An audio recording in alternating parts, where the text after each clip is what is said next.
On Sunday, May 25th, 2025, the political air in Abuja was charged with tension and anticipation as key leaders and stakeholders gathered for the National Political Consultative Group North meeting. This high-level political forum brought together major figures to reflect on Nigeria's current challenges and to strategize ahead of 2027 general elections. Among those present, all attention was fixed on one man, Mr. Peter Obi.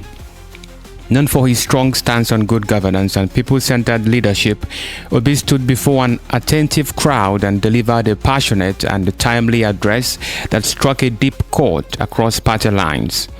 As he began, Obi emphasized the urgent need for unity among Nigeria's political class. He reminded everyone that the country's deep-rooted problems, ranging from economic hardship to insecurity, cannot be solved by divided camps. Instead, he called on leaders to put aside personal ambitions and work together for the good of the nation, declaring that only a united political front could move Nigeria forward. Obi moved on to stress the importance of accountability and transparency in governance. He voiced the frustrations of ordinary Nigerians who feel left behind by a system that often rewards mediocrity and excuses corruption. According to him, the time has come for leaders to be held responsible for their actions, to speak truthfully, and to govern openly. He called for a political culture where integrity is not an option, but a standard. As the audience listened closely, Obi turned to the pressing issue of Nigeria's troubled economy. He spoke clearly about the rising cost of living, unemployment, and declining productivity, but he didn't just point out the problems, he proposed practical solutions.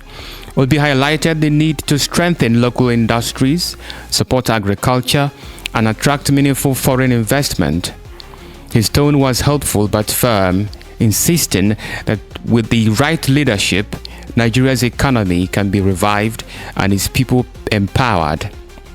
One of the most striking moments of his speech came when Obi addressed Nigeria's youth. Recognizing their frustration with the system, he urged them not to lose faith but to get involved. He encouraged young people to raise their voices, participate in politics, and take ownership of the country's future. According to Obi, the youth are not just the leaders of tomorrow, they are the change makers of today. In the end, Peter Obi's speech at the National Political Consultative Group meeting wasn't just another political statement, it was a call to action. He painted a vision of a better Nigeria driven by unity, integrity, economic revival, and youth participation. As the country looks ahead to 2027, the ideas he shared may well shape the direction of national dialogue and influence the alliances yet to be formed.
here and there and everything.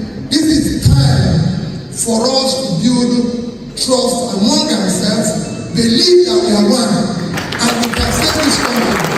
Countries are survived by population. This is time to remove our division. We have all tried, we voted religion. Let's vote competence.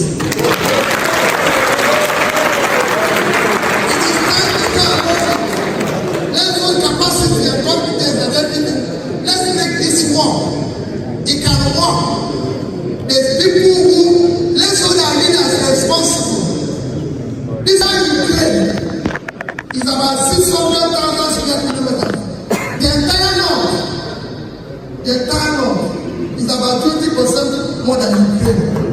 And that more than Ukraine to support us for nothing. And people accepted Ukraine. When the dialogue does not play, we cannot continue that. It is unfair to us. Like I said before, Bangladesh produces about 50 to 60 million tons of rice. Nigeria cannot produce 10% of that. The entire Nigeria is 6 times the size of Bangladesh. They are 148, we are 900 and something. You can go on and on.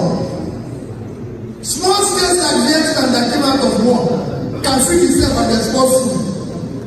5 states of the north, Vietnam is 300,000. 5 states of the north, Niger, Borno, Taraba, Kaduna, and Bauchi in the north. I've maintained, and I still maintain, the insecurity in Nigeria, especially in the north, rests on poverty. It rests on all that has been mentioned and everything. I've been in the financial industry for years. And I can tell everybody this, you can go and verify this in this country. I was in the financial industry. When you look for cash, you go to Kano. When you look for cash, Kano was #1 place for cash.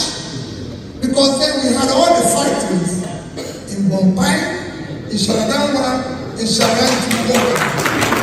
Go to Kano today, those industries are not there. Obedient. Go to Kaduna, there's no industry. There's no industry again in Kaduna. Yeah. We used to put Kaduna Trade Fair 2 years for it to get a space. Today nobody goes there. We used to go to Medugri for cash. Today nobody goes there. That is the poverty. And when you have poverty, you have criminality that you cannot control. Because when people don't know where the next thing will come from, you can never control your action. And they easily recruit.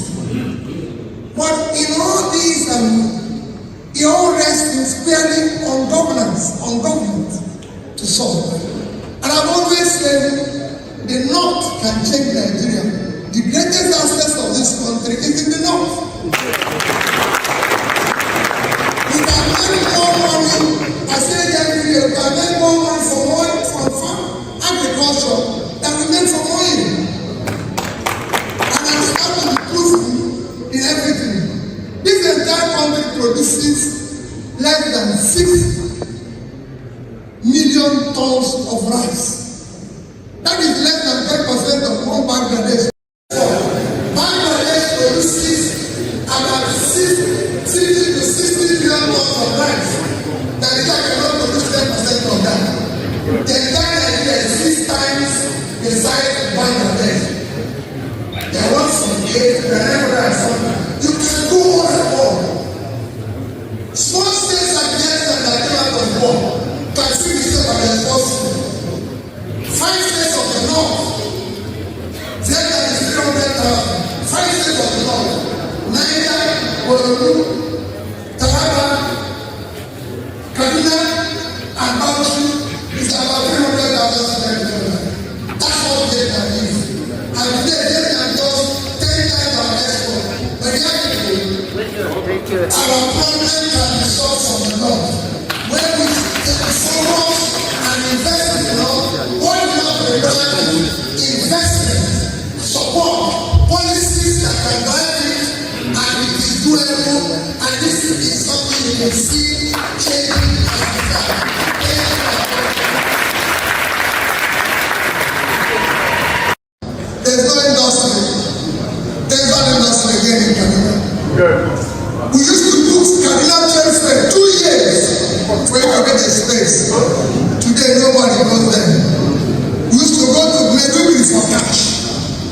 where nobody goes there. That is the poverty. And when you have poverty, you have criminality that you cannot control. Because